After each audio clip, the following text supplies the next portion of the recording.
Hey guys, this is Christy Lewis from Dostoevsky in Space, and today I'm coming at you with a vlog of reading some favorites from Emma the Bookish Princess. Emma the Bookish Princess is one of my favorite booktubers. I love how she reads classics, and she always has something really interesting to say, and she's always reading interesting things. I found so many things in her YouTube videos that were kind of popular, and I don't follow popular trends very well, but she does classics and popular stuff. Both of them. I don't know how you can have a foot in both worlds, but she does it and I love it. She's also really famous as like a Disney vlogger. I don't know, maybe I can read something Disney inspired, but we'll have to see. I'm gonna look through some of her favorites videos and some of her like iconic author videos, ones that I know that she loves just from watching her channel, and pick, I don't know how many books yet. We'll see. I know I'm gonna be tempted to read a lot of them because I think our tastes are gonna align. Here we go. Let's start off with the 2019 favorites. Alright, 19 best books I read in 2019. Hi, hello there friends, it's Emma here, the Bookish Princess. It's that time of the year, time for my bookish wrap-up video. I've made a list of my 19 favorite books that I read this year. Let's get started.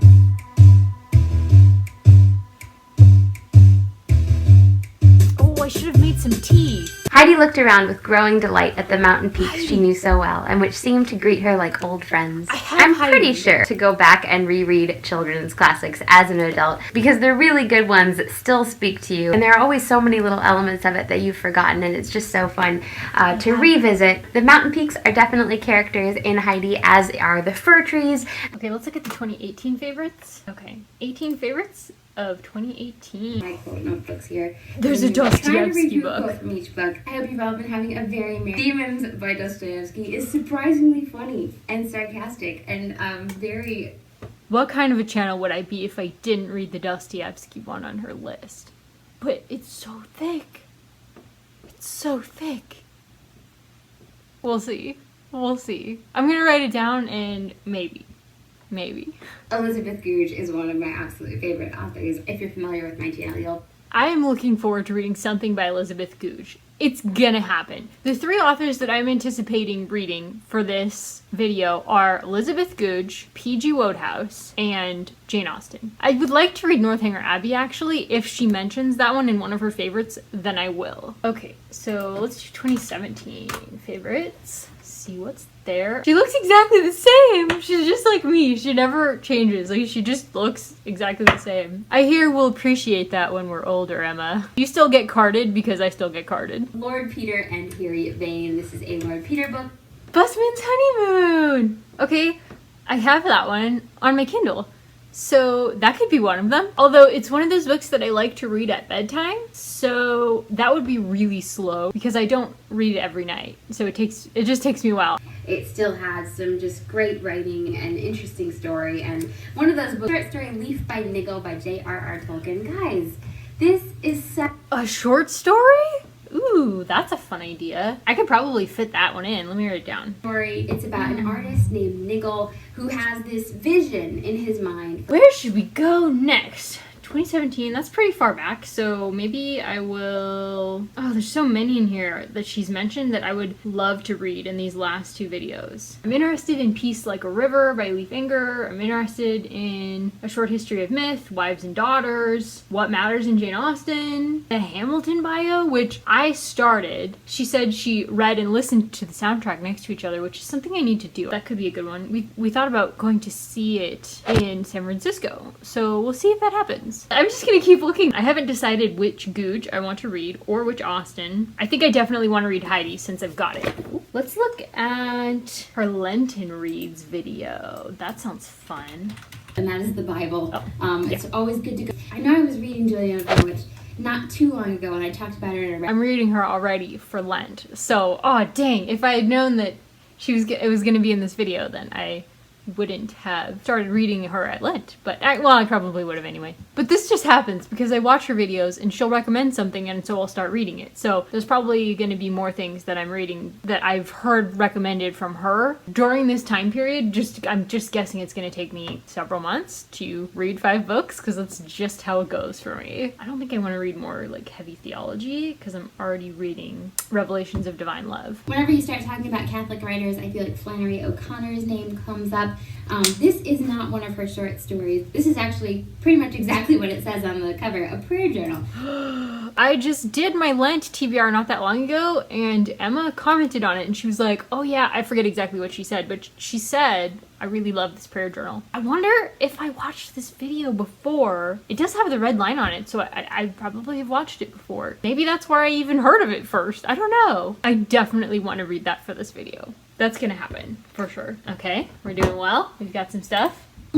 Emily Dickinson. I feel like people who... Got a lot of Brit lit on this list, but I think that's okay because that's kind of her MO. She really likes British literature, and she reads other stuff too. But I can see what her favorites are, and a lot of them are Brit-lit. So I don't think there's anything wrong with having a majority Brit-lit video in this case. Because Emma just loves that stuff, so... And honestly, so do I.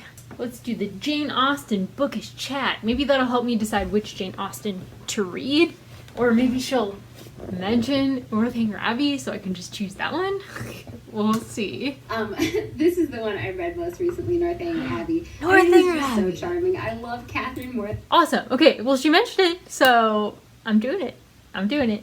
Let's do Northanger Abbey. That is exciting. I have wanted to read this for forever. Let's do favorite childhood reads. But P.G. Wodehouse isn't going to be on that. I don't know which one to read by P.G. Wodehouse. Emma, you should make a P.G. Wodehouse video. I want to hear all about it. Little Women book tag. That's fun. I just have so many fun things. I just want to sit here and watch them all, but I'm going to try and stay disciplined. I'm going to watch one more video. I don't know what I'm going to do. Maybe I just won't read a P.G. Wodehouse after all. I would like to, but I have no idea where to start.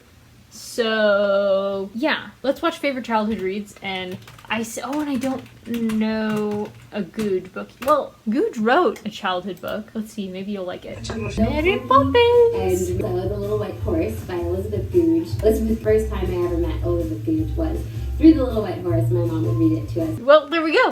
The Little White Horse. That's the Elizabeth Goudge I'm reading. Okay. Oh, I'm reading 2 children's books then, but you know what? That's fine. Children's books are good.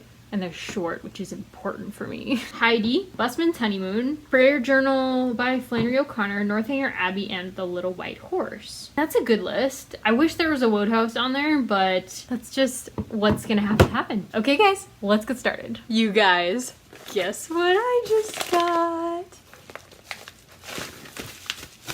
Yes! Woo! So excited. You can tell I've had coffee today. I never drink coffee. Hey guys, here with an update of very good news. My friend Rainy from Rainy Day Reads is doing a wine reading social, and I'm so excited about it because the theme is food. You're supposed to read food-themed literature, and guess what I found? I found a P.G. Wodehouse book about people who are joining together in a big house to basically party together, and there's food all over the place. It's called Something Fresh, which is just like, it just seems so perfect. I mean, yeah, so I'm gonna read Something Fresh. I'm gonna do that instead of Busman's Honeymoon because as much as I love Flannery O'Connor and I've already started Busman's Honeymoon, it's gonna take me a while to finish just because I don't want to rush it. For my bedtime relaxing reads, I literally just want to relax. If there's any pressure on it, it's a problem. So yeah, I'm reading Something Fresh. We'll see what I think of it. And also, just for kicks, I picked up my copy of Emily Dickinson's poems. This wasn't like one that I was originally going to do. However, I just couldn't resist. It's so tiny. I was like, oh yeah, I can read some Emily Dickinson poetry, so why not throw that in there, right? So Emily Dickinson was a reclusive poet who lived in Massachusetts. She was born in 1830 and she died in 1886. I'm pretty sure none of her poetry was actually published until after her death, but it sounds like from some of her writings that she kind of expected to be famous. She knew she was a good poet. But there's speculation that after a love affair went bad, not an affair, but she was in love with somebody and it didn't work out, that's when she became a recluse after that. This was intriguing because everybody's heard of the, you know, hope is a thing with feathers, that line. And that's probably something you read in school. That's something I read in school. I definitely read some Emily Dickinson in school. And her style is so simple that you kind of think it's gonna be accessible, that it should be, that yeah, I should get this. But then you start reading and it's not really. Like, it's kind of hard to understand. The images kind of shift towards the end of the poem so that it's not as comprehensible as you think it's going to be. Very impressive, and partially why I don't read a lot of poetry, because I just it's really hard for me to figure out what they're talking about unless I literally go and look up an analysis. Am I gonna look up an analysis on 30 different poems? Probably not. However, I did enjoy these poems. I didn't get all of them, but I did detect a theme. Death is a big theme in here. I don't know if she saw a lot of people die or what, but she talks about people dying. Listen to this creepy-tastic poem that's perfect for October. Too bad it's spring. That's fine. Whatever. I died for beauty, but was scarce adjusted in the tomb, when one who died for truth was lain in an adjoining room. He questioned softly why I failed. For beauty, I replied, and I for truth. The two are one. We brethren are, he said. And so, as kinsmen met a night, we talked between the rooms, until the moss had reached our lips and covered up our names. There's a lot of times where she's talking about like the moment of death, where people seem to be seeing something, or like a change comes over them, or it's just very a real moment. You can't fake it. So interesting stuff. Pretty surprisingly dark for this like cute little yellow book. And one of my favorite poems that I read in here was, the soul selects her own society, then shuts the door. On her divine majority obtrude no more. Unmoved, she notes the chariots pausing at her low gate. Unmoved, an emperor may be kneeling upon her mat. I've known her from an ample nation choose one, then close the valves of her attention like stone. I just love that because it's so true. No matter how rich and famous or whatever somebody is, that doesn't mean that you can reach somebody's soul. The soul cannot be bought. She also talks about religion in here quite a bit and morality. And there's like one poem where she talks about not going to church, but some keep the Sabbath going to church. I keep it staying at home with a bobolink for a chorister and an orchard for a dome. And she goes on like that. So I don't know, I guess maybe that's a defense of being a recluse and not going to church. I don't know. So she has some like unorthodox and strange ideas about spirituality. Not necessarily unorthodox for America, but unorthodox for somebody who believes in and worships the Christian God, let's say. Overall, very interesting. I maybe would be interested in reading more by her in the future, but I would need some notes, like some annotations, because I just didn't really understand a lot of it. Oh my gosh, you guys, I just watched the live show with Emma, Bookish Princess, and we discussed Leaf by Niggle. No,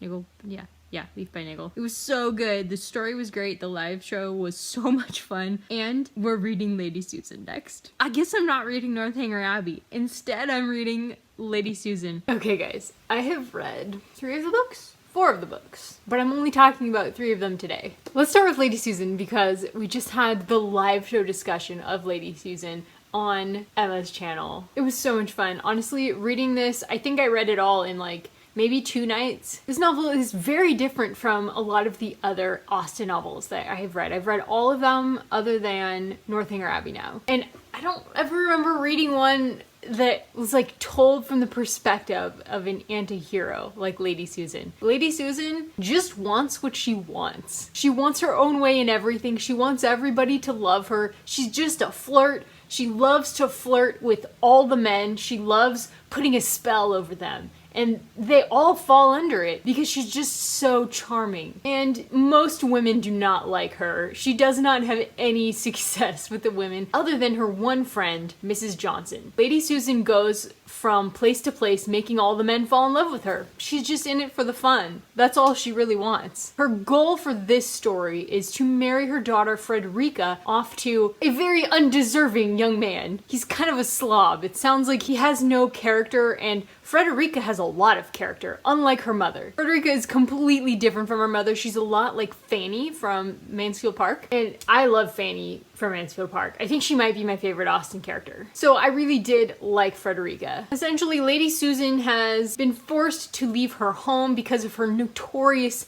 home-wrecking behavior. She's been flirting with this guy called Mainwaring, and his wife is not happy about it. And she ends up fleeing the area as a last resource to staying with her brother-in-law and his wife. And his wife has a burning hatred for Lady Susan for some past mischief that Lady Susan did to her. She tried to keep the marriage from happening. So you already know that this is not going to be a happy home with Lady Susan invading it. She's not really welcome here, but her brother-in-law is kind of a dope. And he's like, sure, you can stay with us. And she causes all sorts of trouble. The fun thing about this story is, since it's told in letters, we get to see Lady Susan's different opinions of things and how she presents them differently to different people. So her letters to Mrs. Johnson, for example, her friend, and her friendship with Mrs. Johnson is like the redeeming thing about her character. in my opinion. She can have this close friendship with another woman, and they're just on the same page about everything, and they really love each other. So that's kind of a redeeming thing about Lady Susan. But in their letters, you can see that even though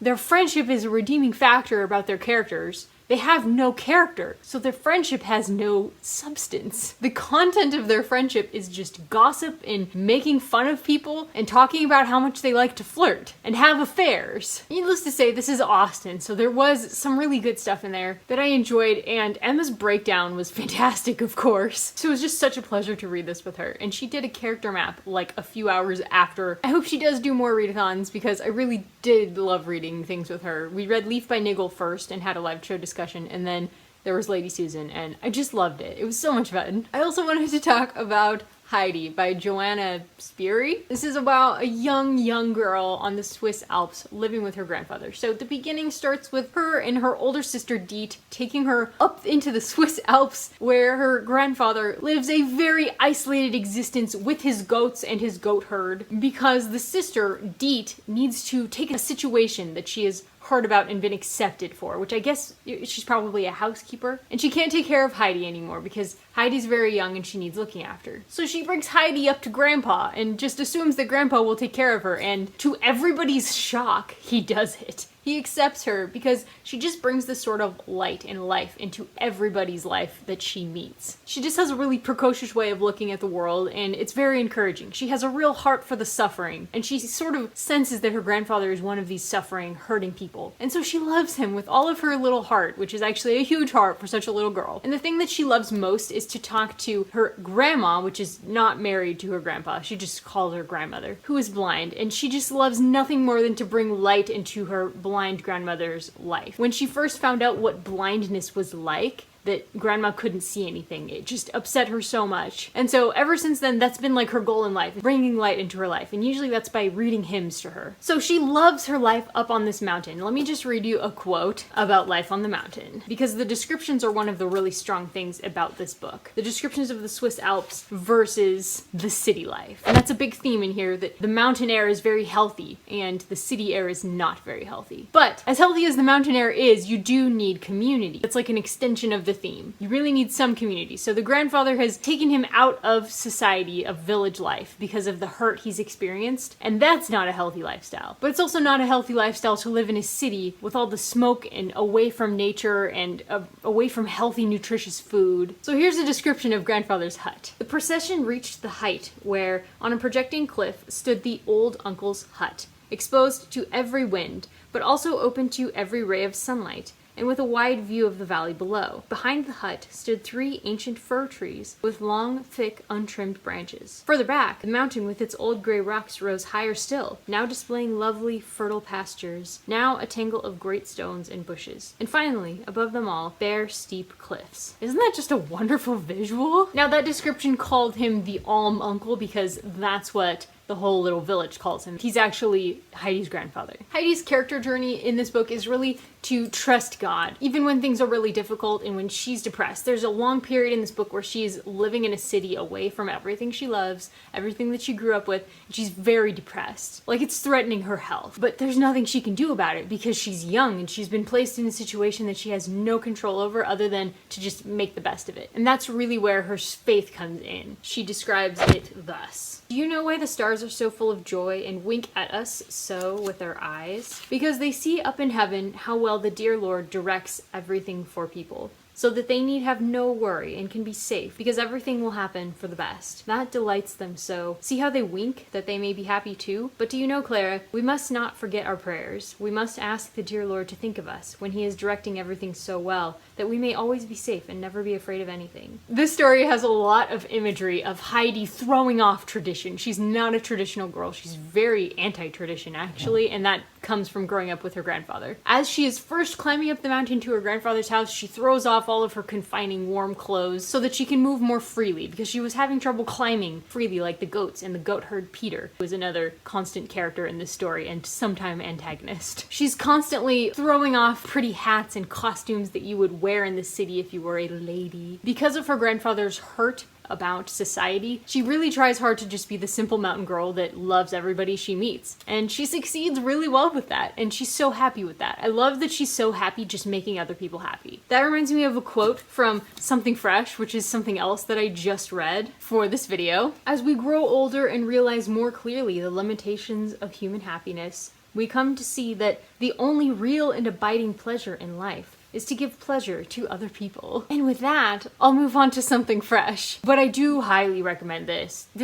I loved this so much. This was the first book that I finished for this video, and it couldn't have been a better first book for this video. I absolutely loved it. It does fall into that classic trope where, you know, the same thing that The Secret Garden did, where the sick people get healed when they are spending enough time outside in the fresh air. Like, I spend a lot of time out in the fresh air, and that's never happened to me. I'm not saying it can't happen, but, you know, just something to be aware of if that bothers you. But honestly, it didn't bother me. If it was going to bother someone, it would probably bother me. So this probably won't bother you. Just FYI. Okay, on to Something Fresh. Now, the audiobook was called Something Fresh, the ebook was called Something New. This is the first book in the Blandings Castle mystery series by P.G. Wodehouse, and although at one point it does poke fun at murder mysteries, it is not actually a murder mystery. It's a mystery about an Egyptian scarab. All the action revolves around the scarab, which changes hands multiple times. Sometimes it's stolen, sometimes it's traded. I mean, it just ends up all over the place, and everybody wants to find it for various reasons. We follow multiple characters in the story. A lot of young characters, in fact, with tangled love lives. There's a young man and a young woman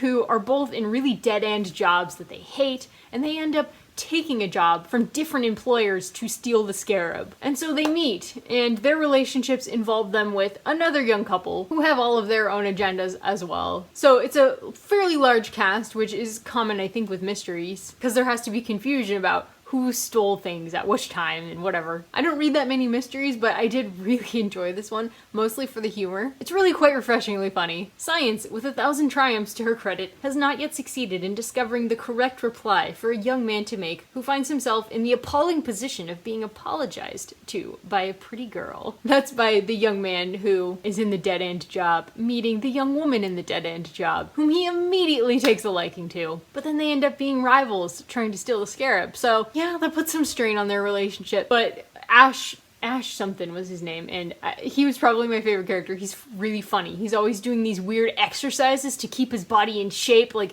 he should be a personal trainer kind of a guy. But he doesn't care if people laugh at him for his personal training habits. Except for when the pretty girl laughs at him. That's kind of embarrassing. I don't know why I was surprised that I enjoyed this much. The first experience I had with P.G. Wodehouse, it seemed like a really strict comedy, and I really need the character element for me to be interested at all. And this one definitely had the character element. Like right off the bat, you get into Ash's head and he's just really funny, and he's like a relatable character. He's not just a humorous stereotype of a character. So now I'm definitely gonna have to give more P.G. Wodehouse a chance. Wodehouse gives the impression of like winging around his stories with the most hyperbolically hilarious prose. And he never hesitates to play the same gag over and over, according to the rule of 3, which is one of the rules of funny. One other thing that I did really enjoy about this is that there wasn't a stereotypically negative portrayal of Americans, which I have read in some English mysteries. In this case, the Americans are really well-rounded, and in fact, there's better rounded American characters than some of the English characters who are more like secondary characters. And yes, it does play with the trope of the American businessman who works like a machine, and the young, blunt American who just goes at his romantic desires with everything in him. Just a very direct route to his romantic ideals. And finally, there's a tremendous proposal at the end of this comedy. Let me read it to you. What is the good of traveling fast if you're going round in a circle? I know how you feel. I felt the same myself. You are an individualist. You think there is something tremendous just round the corner, and that you can get to it if you try hard enough. There isn't. Or if there is, it isn't worth getting. Life is nothing but a mutual aid association. I'm going to help your father. You are going to help me. I am going to help you. Isn't that sweet? Life is nothing but a mutual aid association. that's so true. I've just found my life so much more meaningful with friends. I feel like we really help each other out and lift each other up, and that's really what friendship is about. Bye! Oh, hello. I have finished The Little White Horse. It was a really fun fairy tale. It's a new fashioned fairy tale, according to the back cover. J.K. Rowling apparently loved it. And it is very magical and sweet. It kind of follows the hero's journey quest with a young girl, which is pretty impressive considering this author was born in 1900, I think. And this book is set in 1850 something and written probably like 100 years after that. So it's pretty impressive that it's got a girl following a hero's journey arc, and I really enjoyed that aspect of it. It's all about a girl named Maria discovering an ancient feud between her ancestors and attempting to right the wrongs done. So the story starts off with Maria and her French tutor and friend. I'll just say a friend named Wiggin because there is a twist in the very beginning part that I don't want to ruin for you because it's pretty cute about Wiggin. The three of them are on their way from London to, I think, Moonacre Manor is what it's called, in the country. That's because Maria's father just died 2 months ago and he had so many debts that they can no longer live on their own. So they are going to Moonacre Manor to live with a second cousin, Sir William, I think his name is. And the magic starts almost right off the bat, which I did enjoy. There's some grit and darkness to this fairy tale, which is also something that I enjoy. The adults in this story have some real tragic backstories, which is important when you are dealing with a really syrupy sweet story. A lot of the fun for me in this story came from the writing itself and the characters. There's just a lot of quirky humor in those elements. It's not like a super exciting book. It's pretty chill and pretty relaxing, and that is part of its charm. I think it's a certain kind of book for a certain kind of mood. One thing that I did have trouble with in it is that it has this tendency that Christians tend to have where it kind of oversimplifies things, and I think this is totally common in children's literature too, which is what this is, but where there's like all these conflicts that, you know, oh, just stop quarreling, it's that simple, and, you know, the little girl can solve the problems that the adults never could, and, you know, stuff like that, these kinds of oversimplifications. I'm just totally in the mood to read things about life in all of its complexity, in all of its, you know, gray shades, not just black and white, which is how the problems are mostly solved in this book. And that's fine because it's a children's book and it might be what you're in the mood for. I'm not going to rate it because I just hate rating things. I think they're so subjective. My overall feelings about the book are not always indicative of a book's quality. I totally forgot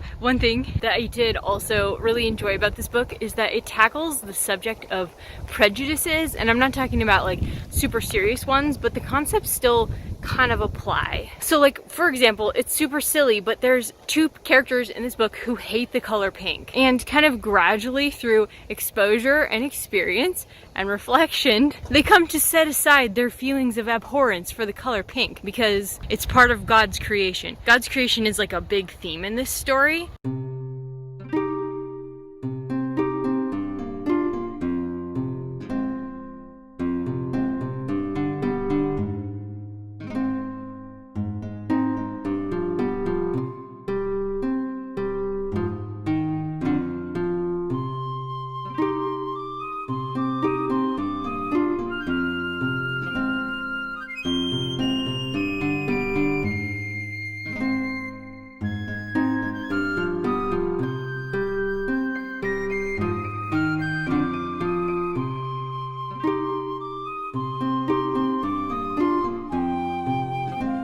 Hello there guys, today is July 5th, so it has been a while since I updated you. We just went to the coast today and I included some footage of that coast trip for you guys. We are very lucky to live near enough to go to the coast within like a 2-hour drive. It's pretty nice. Today I wanted to talk to you about A Prayer Journal by Flannery O'Connor. Flannery wrote this journal from January 1946 to September 1947, and she started it before she was actually 21, which is amazing. There's so much deep thought and just maturity in this that I don't know how she could have been so developed when she wrote this. It's pretty impressive. There's just a lot of polish and depth in this journal. She was writing it while she was at the Iowa Writers Workshop, and she included in it a lot of anxiety about her writing. She was kind of in a dry spell and just worried that that wouldn't ever change. She talks about some of the personal encounters she had there, and also her desire to desire God. She just felt like she didn't have that strong of a desire for God, and she wanted that to change. I don't want to be doomed to mediocrity in my feeling for Christ. I want to feel. I want to love. Please help me to get down under things and find where you are. She was really afraid of losing her faith to the intellectual climate of the times. I dread, O Lord, losing my faith. My mind is not strong.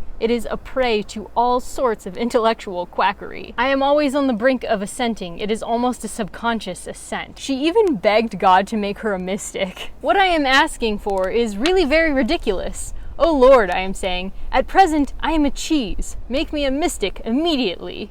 But then God can do that, make mystics out of cheeses. Flannery obviously believed that her stories came from God. In her prayer journal, she prayed, "Don't let me ever think, dear God, that I was anything but an instrument for your glory, just like the typewriter was mine." And she feared misinterpretations of her work. Please let the story, dear God, and its revisions be made too clear for any false and low interpretations. Sometimes she even worked out her stories in her prayers, which is, again, evidence in here, because she shared all of her thoughts and endeavors with God, or at least she wanted to. So she didn't feel the need to separate her work life from her prayer life, which is something that I just admire so much. Sometimes people think of work and prayer as separate things, but she did feel struck with the nerve of asking God for help with her writing and with getting it published. I'll include here another quote that I put on Instagram that I really liked.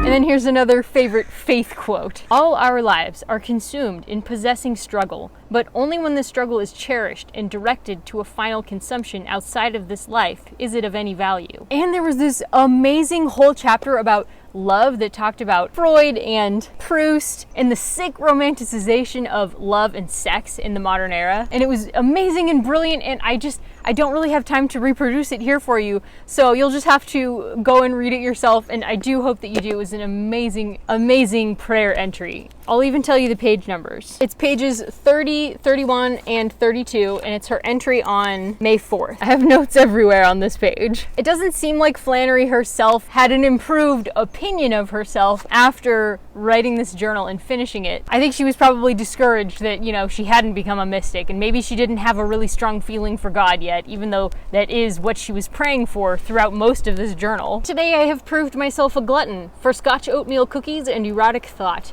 There is nothing left to say of me. She was really conscious of a lot of her imperfections, and I think that's true of racist impulses that she may have had. She did write in private letters some language that is kind of disturbing if you just read it. But if you have an understanding of who Flannery O'Connor was and the meaning of her writings, it's actually incredible if she was fighting against some kind of racial bias, which is totally probable considering where and when she lived. Georgia was very segregated, and that is where she lived and grew up. I think she is an amazing author, and I would say definitely don't let that stop you from exploring her work if you read that New York article. I still highly recommend her. Her nonfiction, her short stories, it's all good. I say start with her short stories, honestly, because even though she lays out her theories and her thoughts and her personality really well and her beliefs in the prayer journals and the essays that she wrote, I still think it's a great idea to start with her stories because those show her philosophy all worked out. Definitely my favorite American author, possibly my very favorite author of all time. I just can't get enough of her, honestly. So thank you so much, Emma, for recommending this one. So that's technically the end. I wish it wasn't the end, even though I have a lot of footage now. I wish I could just keep going with this video because I just feel like there's so much more here that I could explore that Emma loves. I definitely think our reading tastes align. There's some things about our tastes that I've learned throughout the course of this video by reading these books and others that I know that she loves that I was also reading during the same period, like Dune.